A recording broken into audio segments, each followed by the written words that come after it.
예레미야 애가 1장 말씀입니다.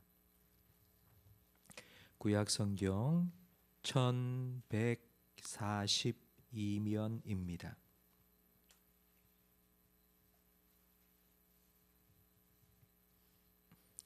구약 성경 1142면 예레미야 애가 1장 1절부터 11절까지 한 절씩 교독하겠습니다. 슬프다 이 성이여, 전에는 사람들이 많더니 이제는 어찌 그리 적막하게 앉았는고. 전에는 열국 중에 크던 자가 이제는 과부같이 되었고, 전에는 열방 중에 공주였던 자가 이제는 강제 노동을 하는 자가 되었도다. 밤에는 슬피 우니 눈물이 뺨에 흐르며 사랑하던 자들 중에 그에게 위로하는 자가 없고, 친구들도 다 배반하여 원수들이 되었도다. 유다는 환난과 많은 고난 가운데에 사로잡혀 갔도다. 그가 열국 가운데에 거주하면서 쉴 곳을 얻지 못함이요, 그를 핍박하는 모든 자들이 궁지에서 그를 뒤따라 잡았도다. 시온의 도로들이 슬퍼하며 절기를 지키려 나아가는 사람이 없음이로다. 모든 성문들이 적막하며 제사장들이 탄식하며 처녀들이 금신하며 시온도 공고를 받았도다. 그의 대적들이 머리가 되고 그의 원수들이 형통함은 그의 죄가 많음으로 여호와께서 그를 공고하게 하셨음이라. 어린 자녀들이 대적에게 사로잡혔도다. 날 시온의 모든 영광이 떠나가며 그의 지도자들은 꼴을 찾지 못한 사슴들처럼 뒤쫓는 자 앞에서 힘없이 달아났도다. 예루살렘이 환난과 유리하는 고통을 당하는 날에 옛날의 모든 즐거움을 기억하였으며 그의 백성이 대적의 손에 넘어졌으나 그를 돕는 자가 없었고 대적들은 그의 멸망을 비웃는도다. 예루살렘이 크게 범죄함으로 조속거리가 되었으니 전에 그에게 영광을 돌리던 모든 사람이 그의 벗었음을 보고 업신여김이여 그는 탄식하며 물러가는도다.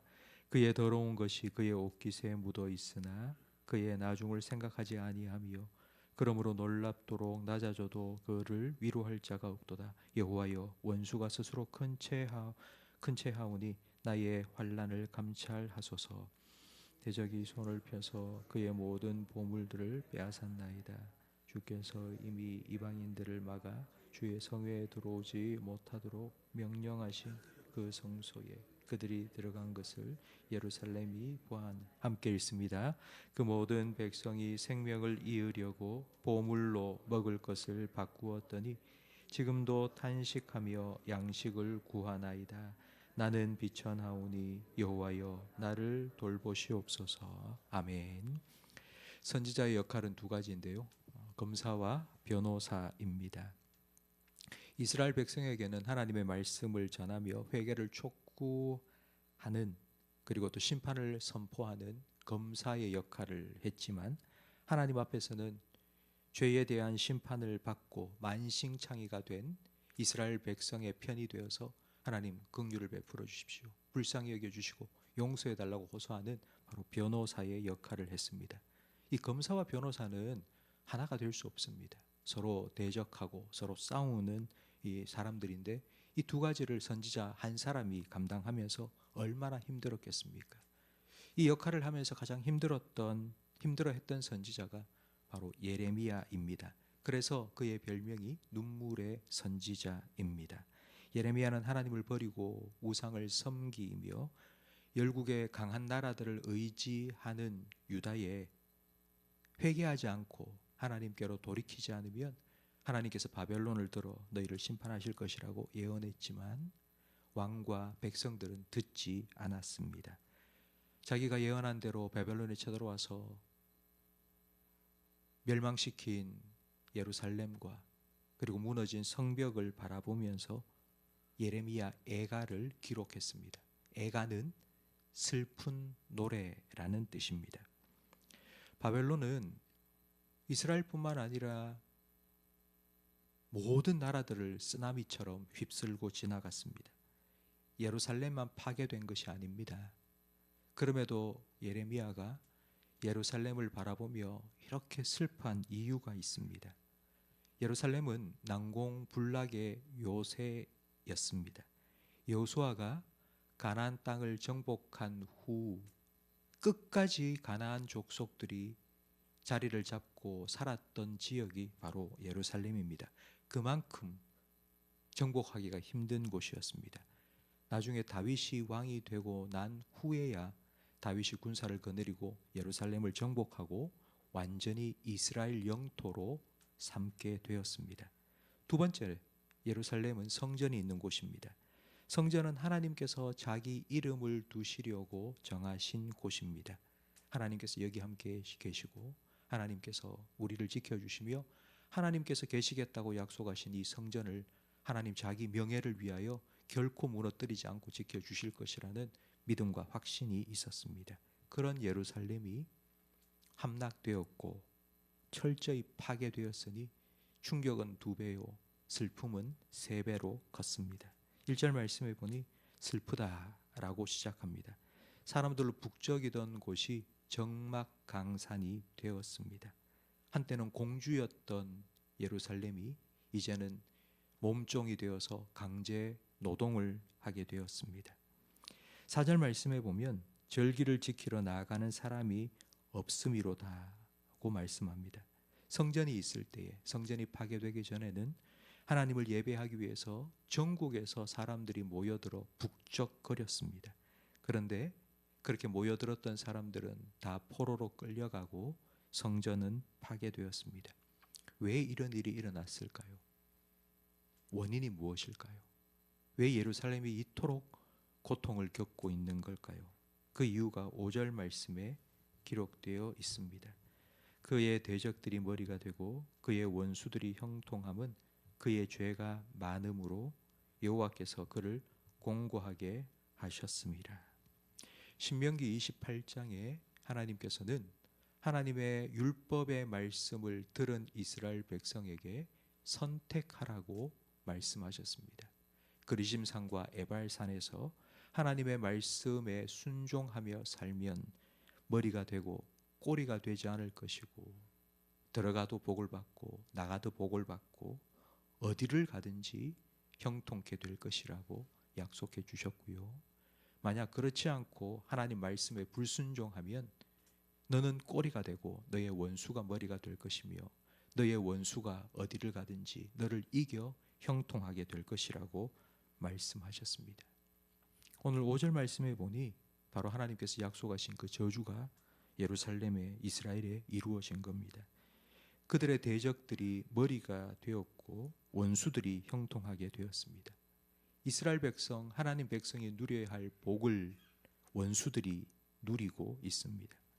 그 이유는 영원히 내 편이었을 것만 같은, 영원히 내 편이어야만 할 것 같았던 하나님께서 대적의 편이 되어주시고 원수의 편이 되셨기 때문입니다. 그 이유는 그들의 죄가 많았기 때문입니다. 이스라엘의 죄가 너무 많았기 때문입니다. 이스라엘이 죄가 너무 많으니까 하나님이 그들과 함께 하실 수 없어서 그들을 떠났습니다. 하나님께서 그들의 원수가 되셨습니다. 하나님께서 하나님 백성의 원수가 되셨습니다. 여기서 우리는 예레미야가 그토록 슬퍼한 이유가 무엇인지 깨닫게 됩니다. 도성이 무너지고 살던 집이 파괴되고 성전이 돌 위에 돌 하나 남지 않고 다 무너졌기 때문이 아닙니다. 백성이 포로로 끌려가기 때문도 아니고 나라가 망했기 때문도 아닙니다. 이 지경이 될 때까지 하나님을 외면하고 하나님 말씀 거부하고 불순종했던 백성들, 자기 백성들의 죄악 때문입니다. 이런 고통을 당하면서도 깨닫지 못하는 백성들의 어리석음 때문에 예레미야는 슬프다, 눈물을 흘리며 고통하고 있습니다. 예레미야가 무너진 성벽을, 성전을 바라보며 아무리 이 땅을 살펴보아도 이 땅에는 아픔과 슬픔과 공고와 고통밖에 없었습니다. 이 땅에서는 그 어떤 소망도 보이지 않자 예레미야는 눈을 들어 하나님을 바라봅니다. 11절 마지막에 보니 나는 비쳐나오니 여호와여 나를 돌보시옵소서 눈물로 기도합니다. 예레미야는 하나님의 자비와 긍휼에 의지하여 기도합니다. 하나님, 긍휼을 베풀어 주십시오. 우리가 잘한 것 아무것도 없고 우리가 더 이상 여기서 뭔가 잘할 수 있는 힘도 없습니다. 하나님을 예배할 성전도 없고 그리고 예배드릴 백성들도 다 포로로 잡혀갔습니다. 아무 소망이 없습니다. 하나님, 그러니 하나님 긍휼을 베풀어 주십시오. 하나님 용서해 주십시오. 자비를 내려 주십시오라고 기도합니다. 나에게 그 어떤 소망이 보이지 않는다 할지라도 성도 여러분, 여러분을 아무리 살펴봐도, 여러분 주변을 살펴봐도 그 어디에도 그 어떤 단 하나의 소망과 희망을 발견할 수 없을 그때에도 하나님께서 우리가 하나님께 드리는 이 기도 들으시면 하나님께서 우리에게 소망이 되어 주십니다. 다 끝난 것 같아도 하나님께서 용서해 주시고 다시 찾아와 주시면 우리는 다시 회복될 수 있습니다. 성도 여러분, 우리는 이걸 믿기 때문에 하나님께 기도합니다.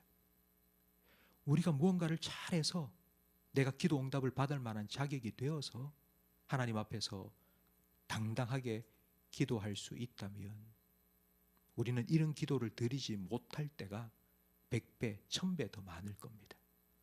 근데 하나님께서는 우리를 긍휼히 여기시고 우리를 불쌍히 여기시고 우리를 구원해 주시기 원하시고 우리에게 은혜를 베푸시기 원하시기 때문에 우리는 하나님을 의지하여서 기도할 수 있습니다.